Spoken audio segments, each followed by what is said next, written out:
Assalamu alaikum wa rahmatullahi wa barakatuh, and welcome back to our Arabic class. Maaf for the late coming, there was a bit of a delay. But any case, so we are starting tonight, inshallah ta'ala, from page 68 of the Medina Arabic course, book 1. We are starting the beginning of lesson number 13 as far as the book is concerned, even though it is our 37th lesson thus far. So without any extra delays, let's begin. Bismillahi walhamdulillahi wa salatu wa salamu ala rasulillahi wa ala alihi wa sahbihi wa man wala.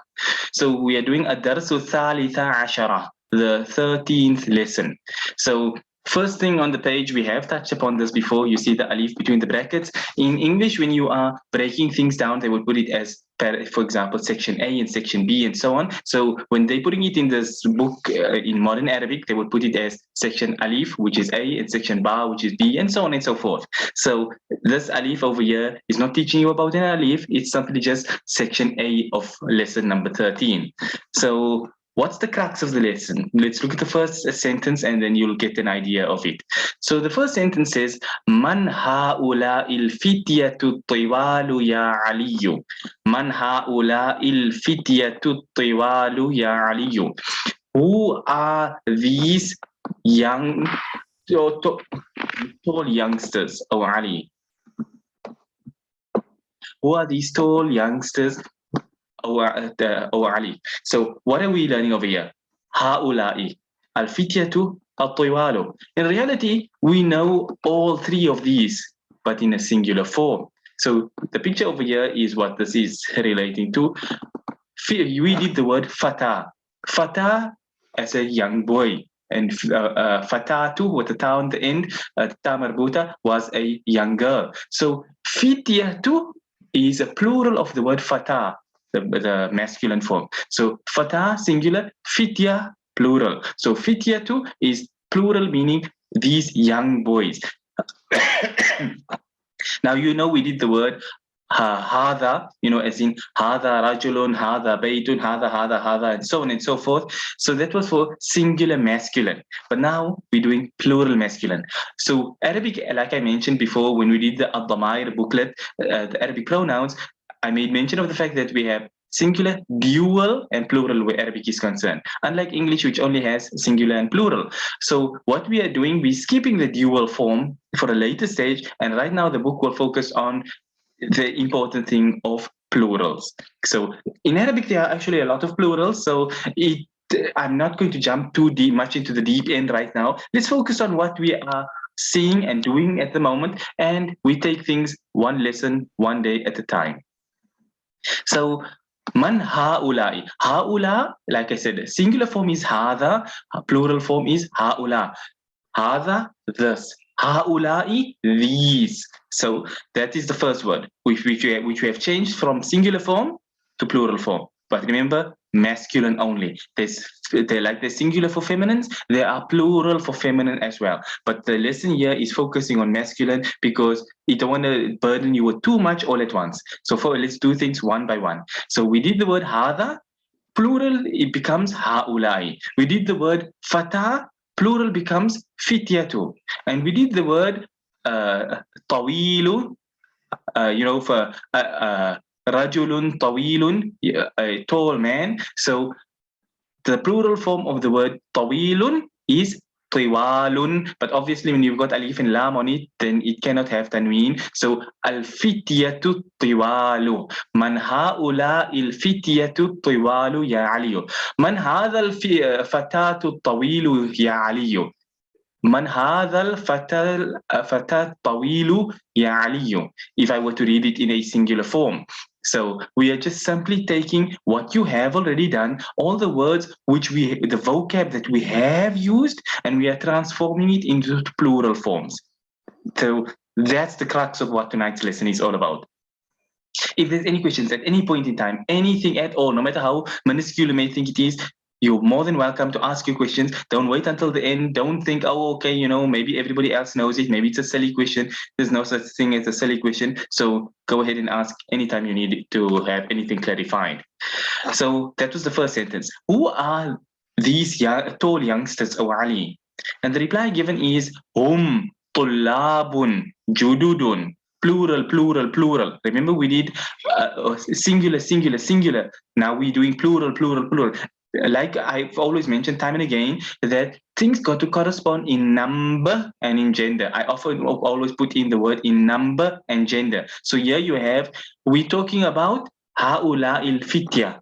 So al fitya, the youngsters. Thus, we got to use the demonstrative pronoun, got to correspond, and it is plural. And the description of those youngsters got to correspond. So you are plural, fitya is plural, so haula is plural. And because fitya is plural, so the description becomes plural as well. So tiwalu and haula is thus because of fitya. So now the reply is given in regards to fitya. Now keep one thing in mind, al-fitya too is not a feminine word. Don't think because there's a ta marbuta on the end that it automatically becomes feminine. It doesn't, because we're talking about men. So the ta marbuta on the end doesn't affect the fact that they are men. Thus, the replies will be given, will be kept in mind that we are talking about a group of men.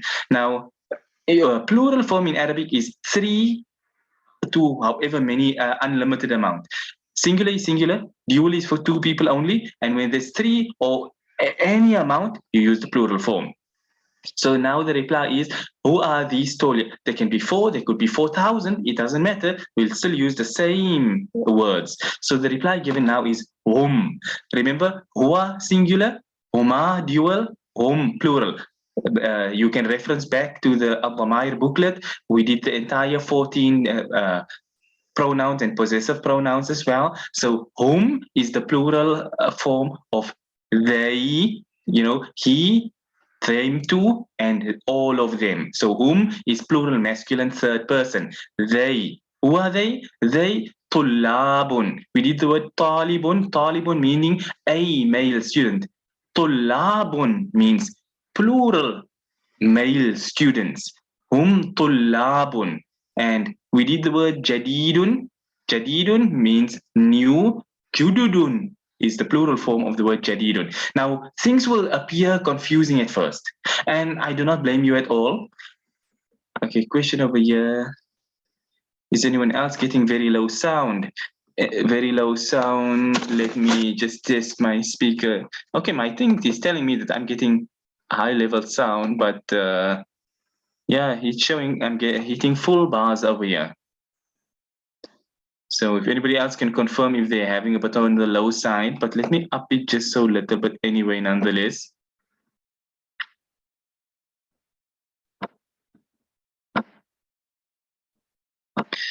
All right, so what I was saying is that things will appear a bit confusing because you are entering into the total new territory. You're entering into territory which we have not touched upon before. So plurals is, I mean, even if you look in English, you need to know laws. Why do you say one house, many houses, but one mouse, many mice? Why are there not many mouses, for example, and not many highs? Things of the sort. There are rules even in English. We just know it because you learned it that particular way, but there are actually rules behind it. So in Arabic, plural forms have got rules and regulations that it has to adhere to. Thus, you will find sometimes there are many different types of plurals. You can use different words for the same plural, but that's a topic all on its own. That's why the topic of plurals is a subject matter which you can learn on its own. That's how big it is. But he's going to give it to you piecemeal, little by little by little. That's why he's taking what we have done and simply showing you, you did the word in a singular form. Now this is what it looks like plural. So that's what I'm going to focus on, doing it in that manner so that you can wrap your mind around it and keep it just like that in the back of your head until we move forward and you start to see more pictures of more pieces of the puzzle fitting in and making up the picture. So hum tulabun jududun. Why? How does talibun become tulabun? How does jadidun become jududun? Don't worry about all of that for now. That is something which we'll do at a later point in time, inshallah. So hum tulabun jududun. For now, just focus on singular form is talibun, plural form is tulabun. Singular form is jadidun, plural form is jududun. Singular form is tawilun, plural form is tiwalun. Singular form is fata, plural form is fitya. Singular form is hada, plural form is haula. Singular form is huwa, plural form is hum. just jot them down like that. It will help you at least have a general understanding on how to move forward. Like I say, there's a ton of things, but throwing everything at you makes you think it's an insurmountable mountain, and thus you lose hope and you tend to fall away. So we don't want that to happen. So we're going to take things piece by piece, and take my word for it. I've been teaching this book now for 10 years. And the reality is, it's not as difficult as we tend to put unrealistic expectations on our own selves, and thus it's like, no, let me give up now already. In reality, you can do it. Anybody can do it. Somebody who come with no Arabic background behind them can study this book and come out with a decent understanding of Arabic at the end of the day. So don't lose hope. Things may appear difficult at first. If you hear a language for the first time and I were to start speaking Japanese here to you, you wouldn't understand what I'm saying. You would probably not even be able to follow the words that I'm saying as well. But, at the end of the day, when you study it, you'll be able to hear clearly and hear where the word is not being pronounced as it should. And that's how it goes for every language. So don't lose hope if you don't understand everything on the second we say it. So, yeah, this is weird. We've only done 30 minutes of class and it says that we've got 9 minutes left. There's supposed to be 40 minutes of class. So looks like we're going to be ending with a very short class tonight, but so be it. So without, let me not waste too much of your time. So hum tullabun jududun. They are new students. All of them, they are all new students. Now the next question. Min aina hum. Where are they from? Where from they?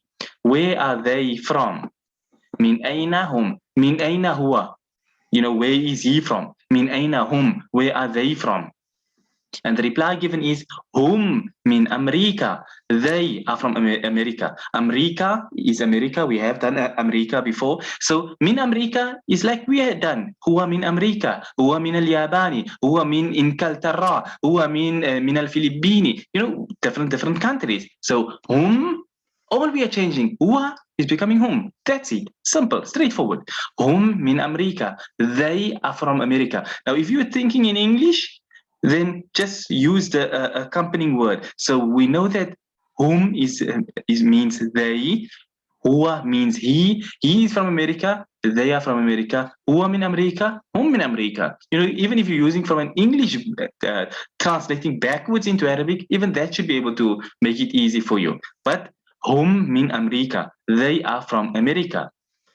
Next question. Ahum zumalauka. Ahum zumalauka. We did the word zamilun, zumala'un, ahum zumala'uka. Are they your colleagues? Are they ahum? Ka is the possessive ka, meaning you see a second person, that one male that you're speaking to. Are they your colleagues? Zamilun, zumala'un. So yeah. Ahum zumalauka, are they your colleagues? And then the reply given is Na'am, hum zumalai, hum fi fasli. Na'am, yes, they are zumalai, zumalauka, zumalai, same word, zumalau, which is they are my colleagues. They are fi in fasli. Fasl means fil fasli. Remember, fil fasli. If you're hearing the difference I'm saying, huwa fil fasli, hum fi fasli. Difference is fasli has the pull of the ya, and fil fasli is alif and lam here, and there's no ya. So the li is the zer, the kasra on the lam itself. So hum fi fasli. They are in my class. So yes, they are my colleagues. They are in my class. Ahum mujtahiduna. Ahum mujtahiduna. Ahuwa mujtahidun. Ahuwa mujtahidun. Singular form. Ahum mujtahiduna. Are they hardworking? We're not saying are they mujtahideen. Now, Mujtahideen, mujtahidun, same thing. It's just changing according to its position in the sentence. It should actually be mujtahidun. Mujtahideen means something is actually affecting it to be changed into that form. But that's a discussion for another time. It's like Muslimun, and people use Muslimin more often, even though Muslimun should be used more often. But like I said, that's a discussion for a later class when we are doing what the reasons behind changings of plurals. So, ahum mujtahiduna, are they hardworking? Are they hardworking students? Na'am, hum mujtahiduna. Na'am, yes. Whom they are mujtahiduna, they are hardworking. Na'am huwa mujtahidun. Yes, he is hardworking. We did that one before. Like I say, all we are doing is changing the singular form into the plural form. So mujtahidun, mujtahiduna.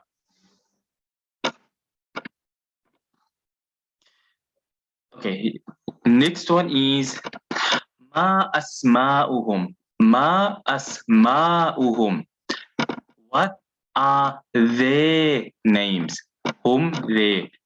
As ismun, name, asma'un, names. So ma asma'uhum. Ma asma'uhum. What are their names? أسماؤهم ياسر وزكريا وموسى وعبد الله. ياسر وزكريا وموسى وعبد الله. If you're hearing the way I'm pronouncing the ending of each of the names. Yasirun, pure Arabic masculine in origin. Zakaria wa Musa, both of them are names which are non-Arabic in origin, but ending with an alif, ending with a ya without dots, which both give it an R sound, so it doesn't change. It will always be Zakaria, Zakaria, Zakaria, regardless of what. And Musa, Musa, Musa. And I said wa Abdullahi. Why Abdullahi? We did this before. Mudaf, mudaf ilay. Abd, the slave of Allah, Abdullahi. So Yasirun wa Zakaria wa Musa wa Abdullahi. So their names are Yasir and Zakaria and Musa and Abdullah. Now the reason why they're giving 4 names is because they are giving you 4 people over here. So it doesn't mean that you could have given 20 names over here. But obviously don't want to burden you with 110 names. So we're doing 4 people. But whether, like I say, whether you were doing 3 people or 3,000 people, the reply is always in the same way with the plural. So أهم مجتهدون نعم هم مجتهدون ما أسماؤهم ياسر وزكريا وموسى وعبد الله. Their names are Yasir, Zakaria, Musa and Abdullah. ومن هؤلاء الرجال القصار? And who are these short men? رجل singular form, رجال but alif and lam takes the tanween away. هؤلاء الرجال, هذا الرجل, هؤلاء الرجال. So هؤلاء الرجال, these men. What about the men? القصار from the word قصير. هذا الرجل القصير, this short man. So هؤلاء الرجال القصار. القصار is plural of the word قصير, which means short. And who are these short men? هم حجاج. They are hujjaj. Now, at least hujjaj is a word everybody know. People tend to use the word hujjaj every year. The hujjaj are coming back. So at least people understand the usage of that word at least. Then the next question is min aina hum. Where are they from? Min aina hum. Remember once again, min aina hum. Where are they from? So it's the same word we did about, same sentence we did above. Min aina hum. Where are they from? The reply given is بعضهم من الصين وبعضهم من اليابان. What a racist statement. So some of them are from China and some of them are from Japan. So these short men that you are seeing here, they are hujjaj. Some of these hujjaj are from China and some of them are from Japan, and that is why they are all short. And that's the end of page 68. We got 2 minutes left. Let's do the last sentence over here to at least finish the centerpiece of the lesson. So the next one says أين موسى وأصدقاؤه? أين موسى وأصدقاؤه? Where is Musa and his friends? صديق meaning friend. أصدقاؤه If you're hearing me say, I'm not saying أصدقاء وأصدقاؤه. صديق أصدقاؤه. أين موسى وأصدقاؤه, at least here, where is Musa and his friends? And the reply given is ذهبوا إلى المطعم. They went to the restaurant. Al-Mat'am literally means the place of eating, of place of ta'am, which is food. The place of food would mean now the restaurant. Whether it be a takeaway, whether it be a restaurant, whether it be sit down, whether it be stand on the outside, whether it be a food store, whether it be whatever your the mess hall of your university, call it what you may. Mat'am literally means a place of eating, so it refers to general usage in a sentence like this here, it would refer to a restaurant. So ذهب singular form, ذهبوا plural form. So ذهبوا إلى المطعم, they went to the kitchen, I mean to the restaurant. And that's the end of the first part. Our time is just about out. We got a couple of seconds only left. So we'll end on this point here, inshallah. Like I said, there's a lot more to do. We'll do a lot of examples and the reason how the plurals change and stuff, we'll do that in our next class, inshallah ta'ala. But that being that, we'll end on this point here, inshallah. Before Zoom cuts us off, we'll end here and we'll resume next week, inshallah. Until next time, we end and we say, وصلى الله وسلم وبارك على نبينا محمد سبحان الله وبحمده سبحانك اللهم وبحمدك نشهد أن لا إله إلا أنت نستغفرك ونتوب إليك والسلام عليكم ورحمة الله